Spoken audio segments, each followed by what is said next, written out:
Assalamualaikum warahmatullahi wabarakatuh. Salam guru penggerak, tergerak, bergerak, menggerakkan. Perkenalkan, saya Julianti Antika. Saya adalah calon guru penggerak angkatan 9 dari Kota Bandar Lampung. Kali ini saya akan menyampaikan pengimbasan aksi nyata saya pada modul 1.4 calon guru penggerak tentang penerapan budaya positif di sekolah. Selamat menyaksikan. Bismillahirrahmanirrahim. Assalamualaikum warahmatullahi wabarakatuh. Ya, terima kasih Bapak Ibu hadir menyempatkan waktunya untuk bisa berkumpul di sini. Di sini saya akan menyampaikan pengimbasan aksi nyata pada program guru penggerak modul 1.4 tentang penerapan budaya positif di sekolah. Nah, di sini saya ingin berdiskusi sama Bapak Ibu terkait budaya positif gitu. Apa sih budaya positif itu? Budaya positif itu adalah perwujudan dari nilai-nilai atau keyakinan universal yang diterapkan. Jadi selama ini sebenarnya kita di sekolah sudah melakukan ya budaya-budaya positif seperti kebiasaan-kebiasaan dari pagi, kegiatan keagamaan ataupun kegiatan sosial lainnya. Bagaimana budaya positif itu bisa tercipta di lingkungan sekolah? Yaitu harus adanya kerjasama dari warga sekolah, paling penting. Jadi bagaimana kita saling mendukung, belajar dan saling bekerja sama. Lalu lingkungan positif itu nantinya ketika kita mulai suatu kebiasaan, ya kebiasaan yang baik, nanti akan menjadi kebiasaan.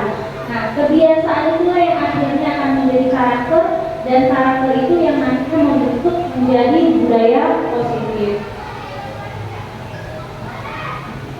Di dalam poin budaya positif ada beberapa hal yang perlu kita pahami. Nah, ada disiplin positif, motivasi perilaku manusia, kebutuhan dasar manusia, posisi kontrol, keyakinan kelas, serta segitiga restitusi. Jadi 6 poin ini yang akan saya coba bagikan kepada Bapak Ibu dengan harapan semoga budaya positif di sekolah kita bisa lebih baik lagi. Nah, pertama adalah teori kontrol. Nah, tanpa disadari kita selama ini selalu mengontrol peserta kita, entah itu dalam bentuk ancaman, entah itu dalam bentuk perhatian ataupun kata-kata. Di sini, menurut William Dexter, ada beberapa kesalahan atau mispersepsi yang selama ini pernah kita lakukan. Yang pertama, guru mengontrol murid. Kita ngerasa selama ini kalau kita bisa mengontrol murid, anak murid ribut, kita bilang, nah jangan ribut. Nah, tiba-tiba diam. Berarti kita merasa kita sudah mengontrol murid. Padahal itu sebenarnya bukan kita mengontrol murid, tapi murid membiarkan dirinya untuk kita kontrol. Lalu ada semua perbuatan positif itu efeknya baik dan bermanfaat. Ini nanti akan ada bahasanya bahwa tidak semua perbuatan itu ada manfaat baiknya. Lalu kritik membuat orang merasa bersalah dapat menguatkan karakter. Jadi kalau kita anak berbuat salah, kita salah-salahin dan nanti merasa bersalah terus tidak akan mengulangi kesalahannya. Padahal itu adalah konsep yang salah. Yang selanjutnya bahwa orang dewasa punya hak untuk memaksa. Kita kadang bilang kamu tuh masih anak-anak, nggak tahu. Kita ini yang udah tua, yang dulu pasti lebih tahu. Padahal tidak. Jadi ini kesalahan yang pernah kita pikirkan selama ini, bahwa itu harus kita ganti. Kita harus berubah stimulus itu ke pendekatan dan kontrol. Apa itu? Bahwa kita harus sama-sama menyadari bahwa kita itu punya kebutuhan yang berbeda. Lalu kita tidak bisa menganggap orang lain itu sama dengan kita. Kita semua punya tujuan yang berbeda, kita hanya bisa mengontrol diri kita. Jadi ketika murid menerima kontrolan dari kita, itu bukan kita berhasil mengontrol murid, tapi muridnya yang mengizinkan kita untuk mengontrol dirinya. Lalu yang terpenting adalah model berpikir diubah menjadi menang-menang. Tidak ada lagi yang namanya menang atau kalah, tapi semuanya adalah menang-menang, atau bahasanya ada win-win solution. Disiplin itu adalah sesuatu yang dilakukan seseorang untuk mendapatkan kepatuhan dan kecenderungan pada diri orang lain. Disiplin ini menghubungkan bukan hanya berhubungan dengan tata tertib, aturan, atau kepatuhan ya kepada sebuah peraturan, bukan, tapi lebih kepada bagaimana mereka menyadari bahwa disiplin itu ada dari dalam diri mereka. Ki Hajar Dewantara juga menyatakan bahwa untuk mencapai tujuan pendidikan kita itu harus untuk menciptakan murid yang merdeka. Syarat utamanya adalah murid yang memiliki kedisiplinan. Disiplin ini menurut Diana Gosling adalah belajar. Disiplin diri juga bagaimana kita mempelajari cara untuk mengontrol diri kita, ya, yang melakukan tindakan yang mengacu pada nilai-nilai yang selama ini kita hargai atau nilai saya yakini benar. Sedangkan kita sebagai seorang pendidik, tujuan dari disiplin diri itu adalah bagaimana kita menanamkan nilai-nilai universal pada diri murid kita, yaitu yang motivasinya adalah dari dalam dirinya. Nilai-nilai universal yang kita kenal, kalau untuk DSD ada profil pelajar Pancasila ya.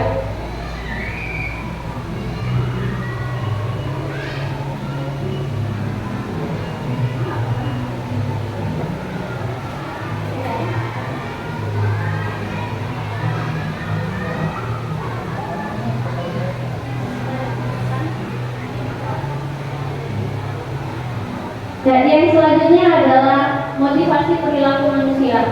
Manusia itu bertindak pasti ada alasannya. Ada 3 di sini. Yang pertama adalah untuk menghindari ketidaknyamanan, untuk mendapatkan imbalan, dan untuk menjadi orang yang mereka inginkan dan menghargai diri sendiri dengan nilai-nilai yang mereka percaya. Jadi ini adalah motivasi seseorang melakukan sebuah perbuatan. Selanjutnya, perbedaan antara hukuman, konsekuensi, dan restitusi.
murid hanya menerima hukuman, jadi tidak ada diskusi.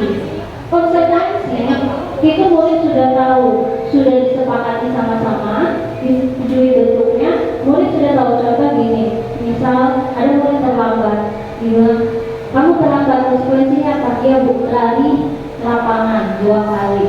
Nah, dia sudah tahu konsekuensinya. Tapi tetap konsekuensi itu masih memiliki kelemahan. Yang selanjutnya adalah restitusi. Restitusi ini adalah penyelesaian permasalahan yang terbaik. Mengapa? Karena di sini adalah proses menciptakan kondisi murid untuk memperbaiki kesalahan mereka. Dengan cara apa? Dengan melakukan kolaborasi, di mana kita membimbing menuntun murid agar dia dapat menemukan solusi atas permasalahannya.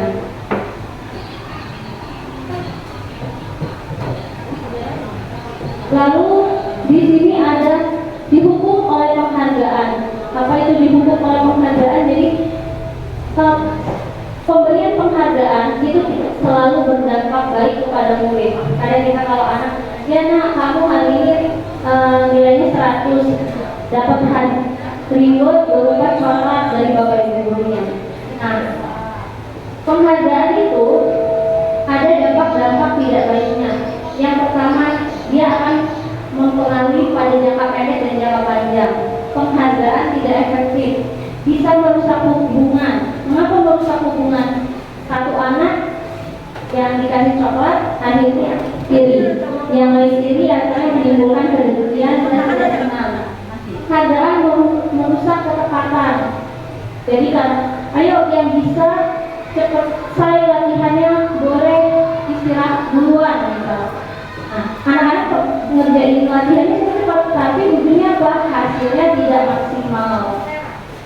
Menurunkan kualitas karena asal ingin cepat selesai, ingin dapat penghargaan, sehingga kualitasnya yang penting selesai, menurunkan kualitas.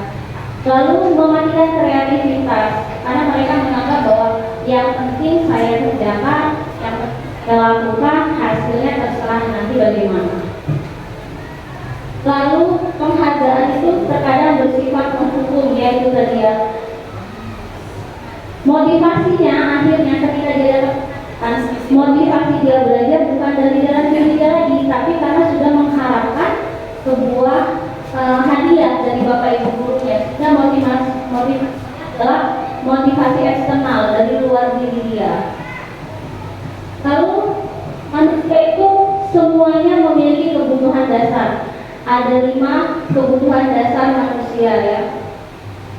Menurut William Glasser bahwa seluruh tindakan manusia itu memiliki tujuan untuk memenuhi kebutuhannya. Perilaku yang buruk yang timbul pada diri seseorang itu adalah karena dia tidak terpenuhi kebutuhan dasar manusia. Yang pertama adalah kebutuhan bertahan hidup, kebutuhan merasa diterima atau dicintai, kebutuhan kebebasan, kebutuhan kesenangan, lalu kebutuhan kekuasaan. Yang pertama, kebutuhan bertahan hidup. Nah, kita itu butuh sandang, pangan, papan. Ketika hal itu tidak terpenuhi, maka akan timbullah perilaku yang mungkin kurang baik. Kebutuhan untuk diterima atau dicintai, kebutuhan untuk tetap terhubung, diakui keberadaannya oleh lingkungan, oleh masyarakat. Lalu kebutuhan kebebasan, kebebasan kita untuk dapat memilih, bertanggung jawab atas tindakan yang kita lakukan.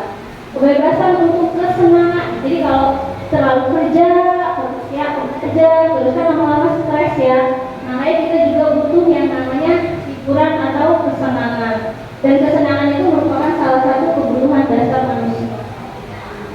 Yang kelima adalah kebutuhan akan penguasaan. Di sini mencakup kebutuhan kita oleh orang lain, diakui kemampuan kita, diakui keterampilan kita gitu. Secara tidak langsung setiap orang dalam dirinya punya keinginan.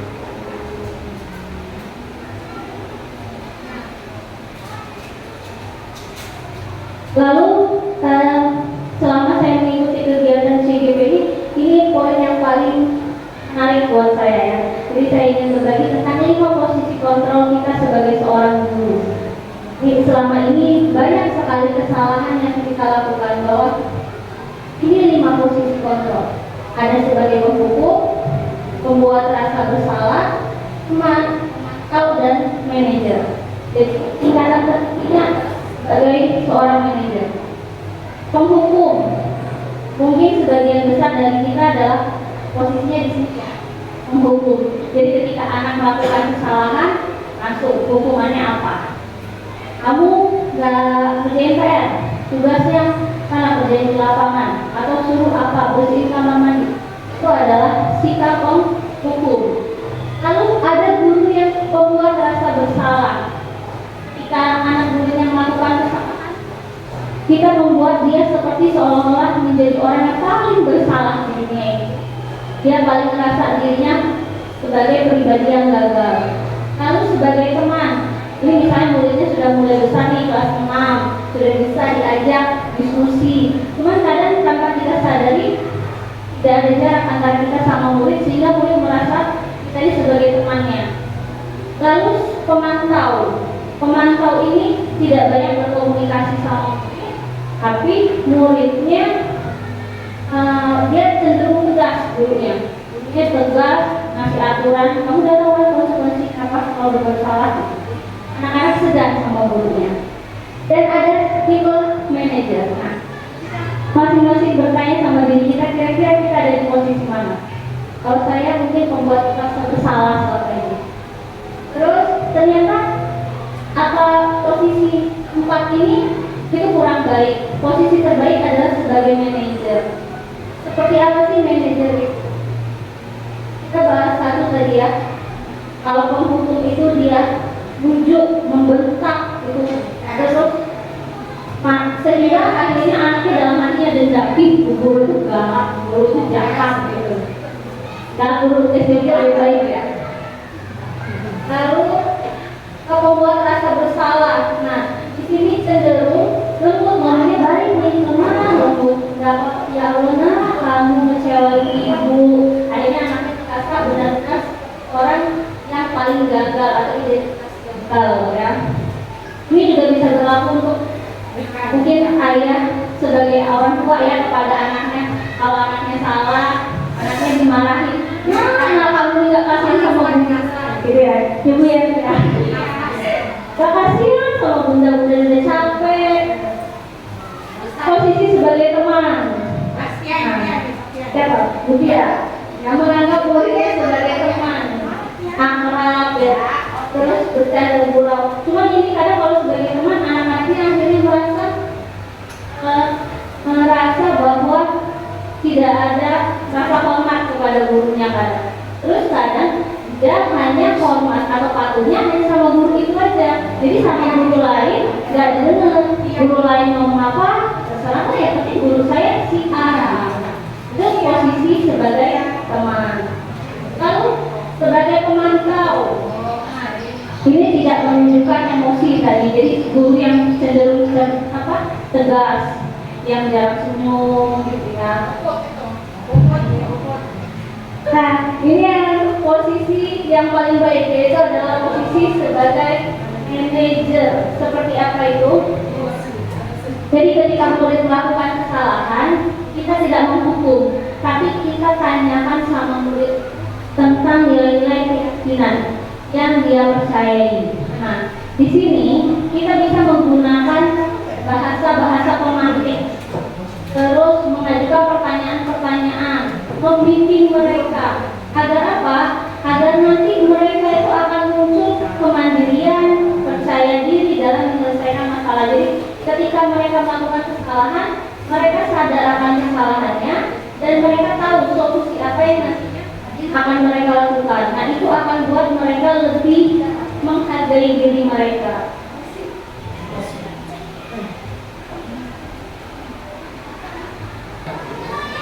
Ya, ini adalah contoh dari 5 posisi kontrol yang tadi sudah kita bahas. Yang pertama adalah posisi penghukum.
keyakinan kelas.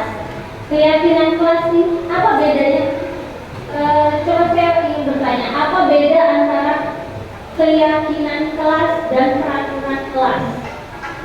Menurut Bapak Ibu, apa sih perbedaan antara keyakinan atau peraturan? Ada yang di sini sudah buat peraturan atau keyakinan kelas?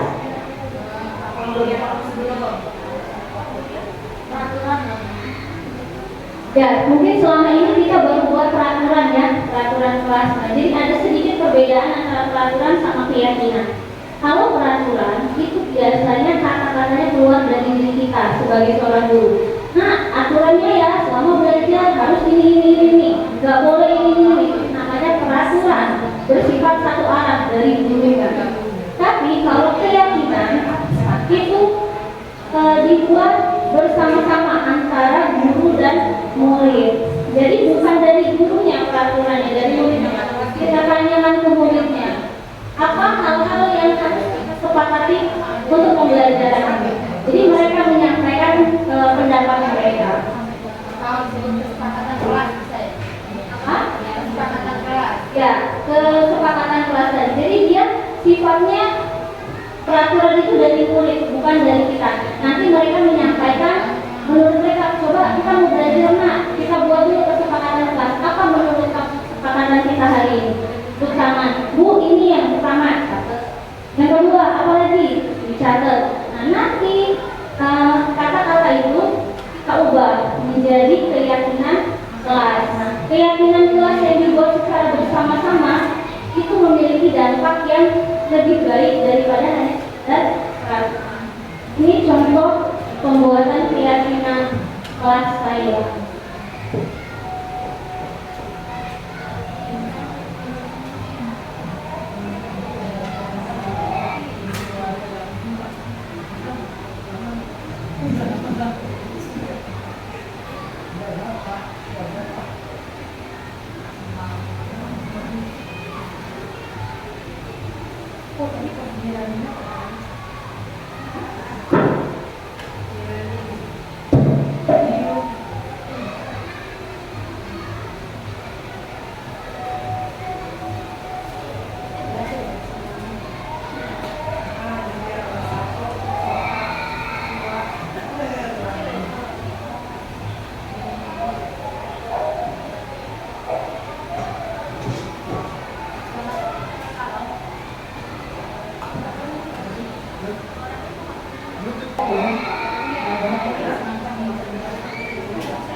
Proses pembuatan keyakinan kelas ya. Jadi yang pertama saya meminta anak-anak untuk mencatat kira-kira peraturan apa yang ingin disampaikan.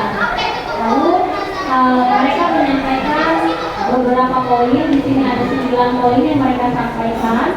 Setelah itu kalimat-kalimat itu masih berupa kalimat negatif. Nah, kalimat negatif juga yang akhirnya diubah menjadi kalimat-kalimat positif. Jadi tidak lagi misal jangan buang sampah sembarangan. Kata jangan itu kan negatif ya.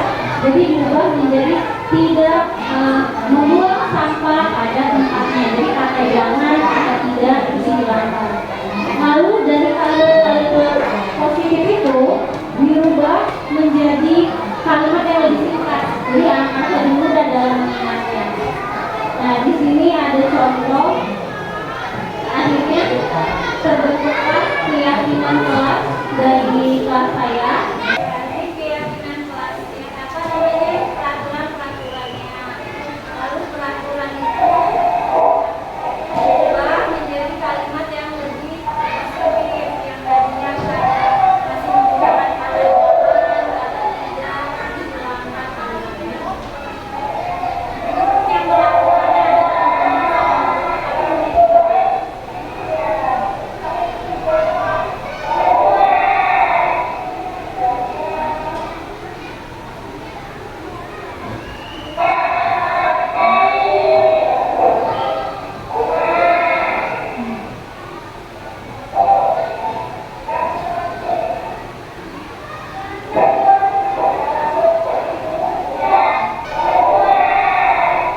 terus belajar dengan sungguh-sungguh. Jadi ketika anak melakukan sebuah kesalahan, di sana saya tanyakan, misal dia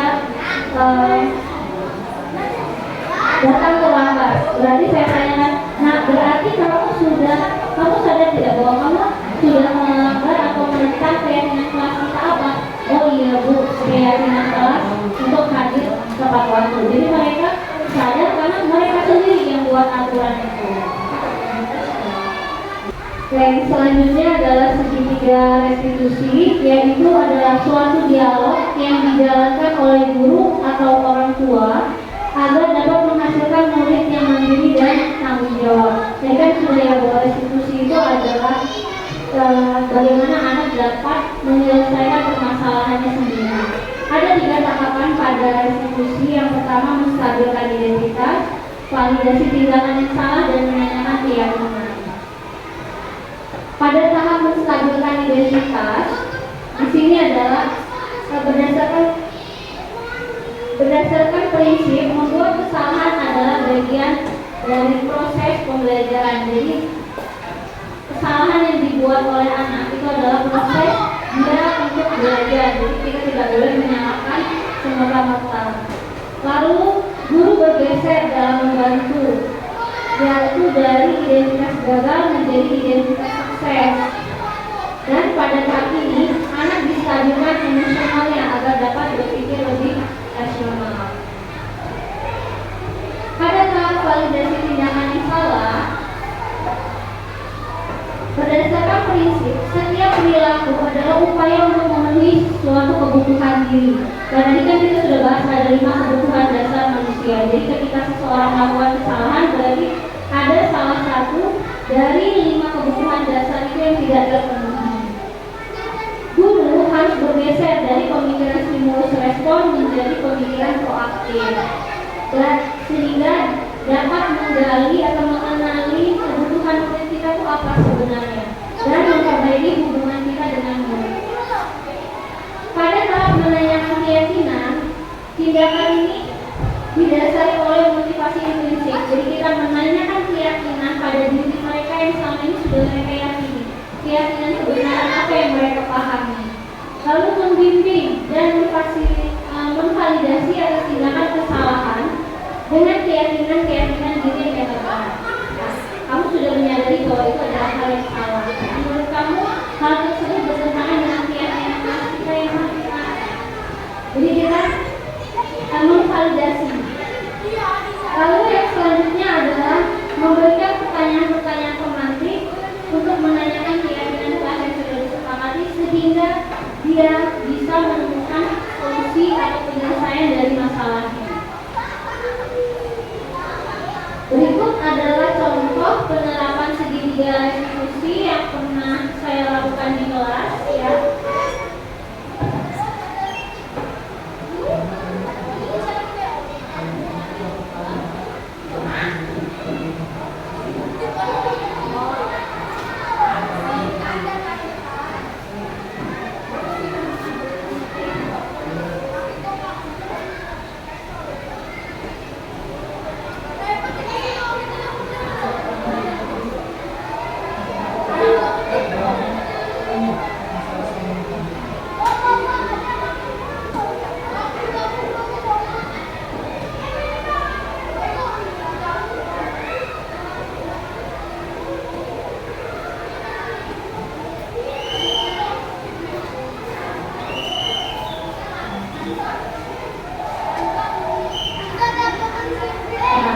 Ini kasus pertama pada penyelesaian menggunakan segitiga restitusi, yaitu ketika ada salah satu murid yang makan di dalam kelas.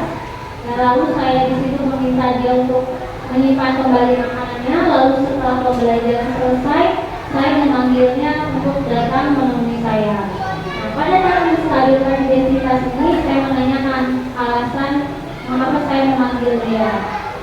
Nah, lalu di situ juga saya menanyakan mengapa dia, lalu saya menyampaikan bahwa setiap orang itu pasti pernah melakukan kesalahan. Nah, itu sebagai bentuk menstabilkan identitas dia bahwa melakukan kesalahan itu adalah bersifat manusiawi, semua orang pernah melakukannya.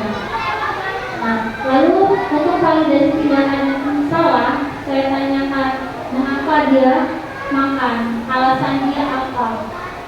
Untuk mengetahui kebutuhan dari 5 kebutuhan dasar itu apa yang tidak terpenuhi di situ. Nah, saya tanyakan ternyata karena dia tidak sempat untuk makan ketika dia istirahat. Pada tahap menanyakan keyakinan, saya bertanya nilai keyakinan apa yang sudah dia pelanggar. Lalu dia menyatakan bahwa saya tidak menghargai orang lain dan diri saya sendiri. Nah, pada tahap menanyakan keyakinan inilah saya kaitkan dengan bagaimana dia dapat menyelesaikan solusi atas permasalahannya.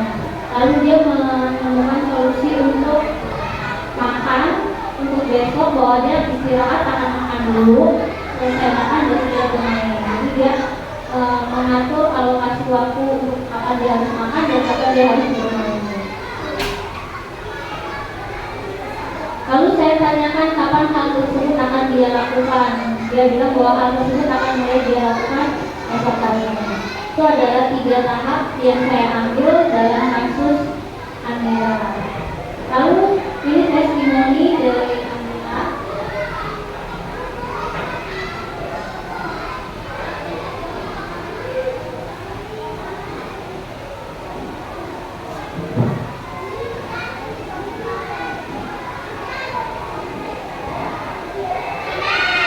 Untuk kasus kedua, ini ada anak yang keluar dan masuk kelas tanpa izin. Jadi ketika jam pembelajaran dia keluar, saya sedang menjelaskan, lalu masuk begitu saja tanpa mengucapkan salam atau izin. Nah, di tahap restitusi ini menstabilkan identitas, saya menanyakan alasannya kenapa dia saya panggil. Lalu dia bilang saya melakukan kesalahan Bu, tadi saya tidak izin sama ibu. Lalu saya bilang bahwa ya tidak apa-apa, ibu paham. Mungkin susah ya untuk nahan mau ke kamar mandi. Jadi menstabilkan identitas ini kita seolah memahami apa yang dia lakukan itu. Jadi tidak serta-merta kita menyalahkan dia, kamu salah gitu enggak. Tapi kita berusaha untuk memahami, menstabilkan emosinya, menstabilkan dirinya bahwa setiap orang itu juga pasti pernah melakukan kesalahan. Lalu dia menjawab bahwa dia gak akan lagi untuk kamar mandi ibu, anak kedua. Lalu pada tahap selanjutnya, di tahap validasi tindakan yang salah, saya tanyakan keyakinan kelas apa yang dia langgar. Keyakinan untuk bersikap sopan dan santun. Lalu saya tanyakan bagaimana solusinya untuk penyelesaian permasalahan tersebut, keyakinan kelas apa yang dia yakini, dan kapan dia akan mulai itu masuk ke tahapan menanyakan keyakinan. Solusinya adalah dia akan ke kamar mandi dengan izin mulai dari sekarang. Lalu dia akan juga masuk ke kelas dengan memberikan salam, dan itu bukan dari saya atau bukan dari kita sebagai guru yang besok kalau kayak gitu kalau masuk kelas izin ya nak. Jadi bukan dari gurunya, tapi dari kesadaran atau dari diri murid itu sendiri, dari motivasi dalam diri dia sendiri.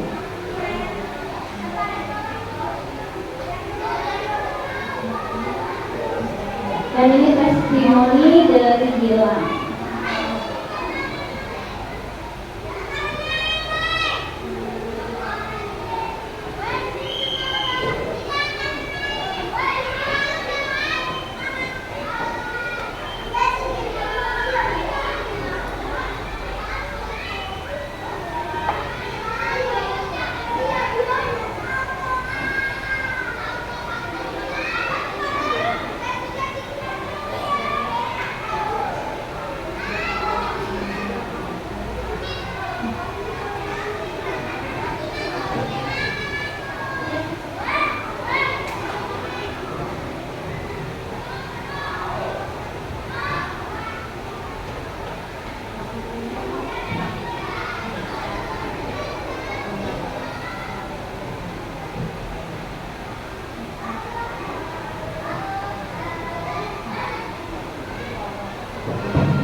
Jadi kita sudah sampai Bapak Ibu ya di 6 kegiatan atau 6 materi tentang budaya positif, mulai dari tadi ada disiplin positif hingga segitiga distribusi.